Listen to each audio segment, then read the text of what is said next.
আজকে বাড়িতে আসতে এত লেট হয়েছে কেন? প্রীতি, আজকে অফিসে অনেক কাজ ছিল। আমি বুঝে গেছি তুমি কি কাজ করো বাহিরে।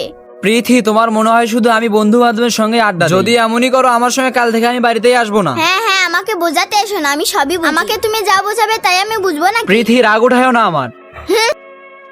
ধুত্তেরি ভাল লাগে না কিছু। প্রীতি সবসময় আমাকে সন্দেহ করে। আজকে আমি খাবারই খাবো না। এই যে সুরাজ, রান্না হয়ে গেছে, জলদি করে উঠে পড়ো। এখন খাবার না খেলে ঠান্ডা হয়ে যাবে পরে খাবারগুলো। প্রীতি, আমি খাবো কি না। সমস্যা তোমার, খাবে না প্রীতি, কেন? তোমাকে কতবার বলতে হবে আমি খাবার খাবো না? ঠিক আছে, তুমি না খেলে আমি তাহলে ঘুমাতে গেলাম।